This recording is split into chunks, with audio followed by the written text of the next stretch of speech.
gitu. Jadi catatan atas laporan keuangan ini bersifatnya itu deskriptif gitu ya, akan menjelaskan mungkin rekening akunnya ada di neraca, mungkin kenapa di laba rugi kita terjadi kerugian gitu ya, itu adanya di catatan atas laporan keuangan.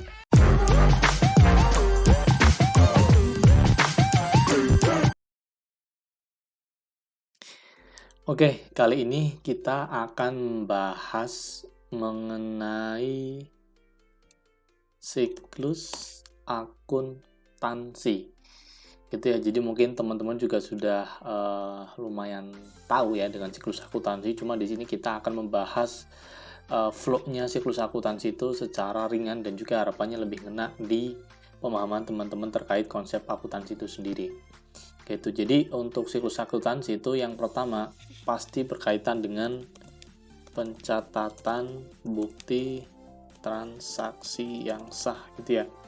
Jadi diperhatikan ya bahwa pencatatan bukti transaksi itu tidak sembarang transaksi yang diinput, tapi yang pertama itu berkaitan dengan kegiatan finansial perusahaan gitu ya.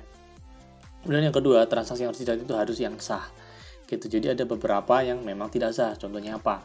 Ada bukti transaksi tetapi tidak ada penanda tangannya, atau bahkan stempel, atau bahkan harga tidak tertera gitu ya, ataupun nanti tanggal. Nah, jadi sah atau tidak sah itu nanti juga berkaitan dengan kebijakan masing-masing perusahaan ya gitu. Jadi nanti tolong diperhatikan bahwa untuk langkah yang pertama dalam siklus akuntansi itu adalah pencatatan bukti transaksi yang sah gitu ya. Ada kalimat sahnya di sini.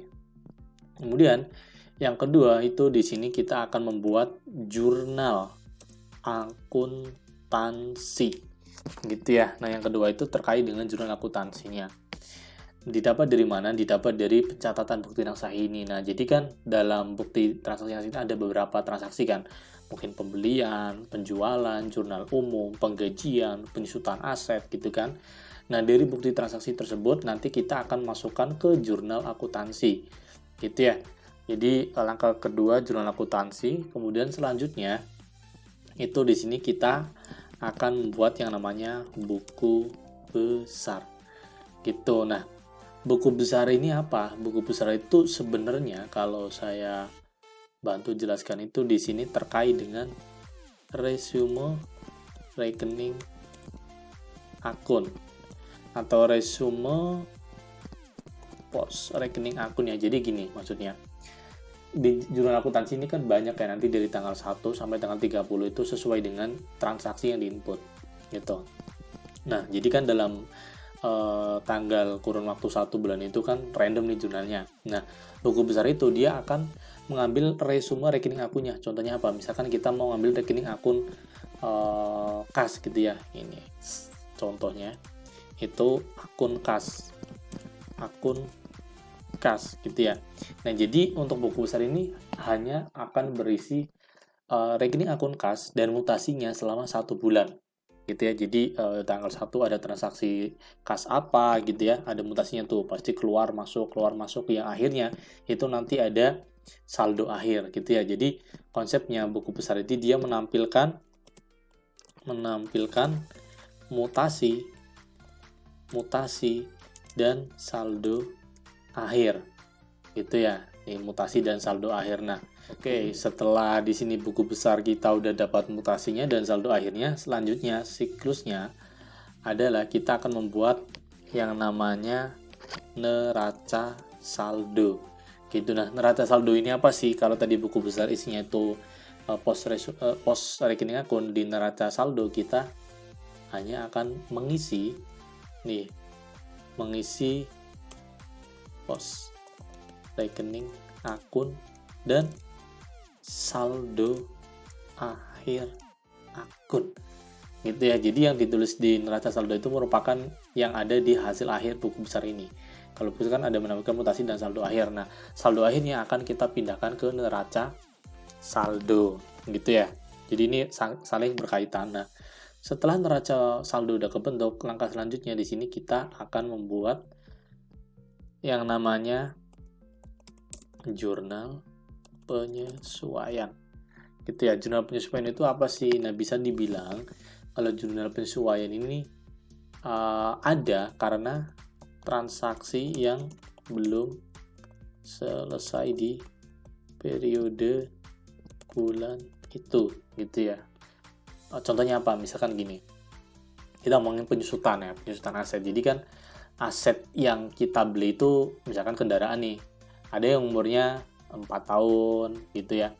Nah misalkan katakanlah oke, kita beli peralatan kantor, laptop katakanlah. Nah di situ kita susutkan 4 tahun. Nah dalam satu periode itu kan belum kelar tuh penyusutannya, karena disusutkan untuk 4 tahun, sedangkan jurnal penyusutan ini kan per bulan. Nah karena transaksinya, depresinya belum selesai, maka di sini kita timbul jurnal penyesuaian gitu ya. Jadi contohnya apa aja yang masuk ke jurnal penyesuaian tadi, misalkan penyusutan aset gitu ya. Kemudian ada apa lagi? Misalkan contohnya penggajian juga bisa ya. Gajian, kemudian ada lagi sewa gitu ya, sewa dibayar di muka kan. Untuk 1 tahun misalkan, itu kan ada transaksi-transaksi yang belum selesai di periode itu, makanya kita buatkan jurnal penyesuaian. Nah, setelah jurnal penyesuaian kita bentuk, selanjutnya kita butuh lagi yang namanya neraca saldo setelah penyesuaian gitu. Jadi isinya apa nih neraca saldo setelah penyesuaian itu?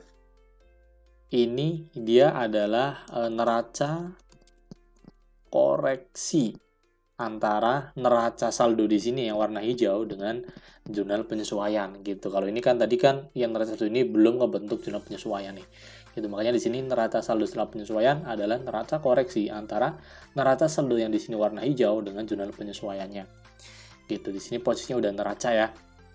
Nah, setelah neraca saldo setelah penyesuaian sudah terbentuk, selanjutnya kita akan membuat laporan keuangan gitu ya, dimana di laporan keuangan ini ada beberapa jenisnya gitu. Yang pertama di sini kita akan membuat neraca gitu ya. Jadi kayak isi neraca itu kan ada aset, liabilitas, kemudian ekuitas gitu ya.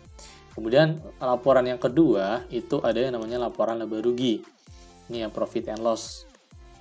Jadi nanti ada akun pendapatan sama HPP, ada beban operasional, ada pendapatan lain-lain seperti itu. Kemudian di sini ada lagi laporan keuangan arus kas gitu ya, yang nanti menandai kemana kas kita pergi gitu. Kemudian selanjutnya ada lagi yang namanya perubahan modal. Ya, ada perubahan modal untuk ekuitasnya. Kemudian selanjutnya ada catatan atas laporan keuangan gitu ya. Jadi catatan atas laporan keuangan ini berisi informasi yang bisa menjelaskan terkait 4 laporan keuangan lainnya. Jadi neraca, laba rugi, arus kas, dan juga perubahan modal. Gitu. Jadi catatan atas laporan keuangan ini bersifatnya itu deskriptif. Itu ya, akan menjelaskan mungkin rekening akunnya ada di neraca.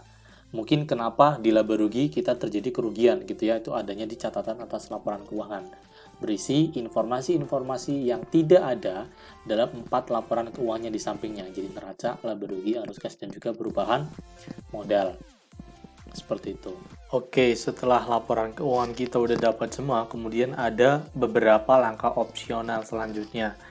Itu yang pertama di sini saya tulis saja ya. Di sini ada jurnal opsional. Itu untuk yang pertama itu di sini ada yang namanya jurnal penutup. Jadi apa ini jurnal penutup? Jurnal penutup ini hanya menutup akun nominal, atau yang biasanya kita omongnya itu di laporan laba rugi lah. Laporan laba rugi itu kita perlu tutup biar apa? Biar pendapatannya kembali nol di periode selanjutnya gitu. Misalkan di bulan ini nih, di bulan Juli ada pendapatan 300 juta. Biar nanti di bulan Agustus nol, maka kita perlu jurnal penutup. Kemudian jurnal opsionalnya selain jurnal penutup itu ada yang namanya jurnal pembalik. Gitu ya. Jadi jurnal pembalik ini dia akan membalik jurnal yang ada di jurnal penyesuaian. Gitu, ini juga sifatnya opsional. Jadi tidak semua perusahaan menggunakan jurnal pembalik gitu ya. Jadi siklusnya kurang lebih untuk akuntansi itu kita mulai dari yang pertama itu di sini kita ada pencatatan bukti yang sah, jurnal akuntansi, kemudian pembuatan buku besar, neraca saldo, jurnal penyesuaian, neraca saldo setelah penyesuaian, kemudian di sini ada laporan keuangan, kemudian di sini ada jurnal opsional, itu ada jurnal penutup dan juga jurnal pembalik. Oke, gitu dulu ya untuk video kita kali ini. Untuk nextnya, mungkin kita akan membahas lebih dalam mengenai laporan keuangan dan juga standar-standarnya.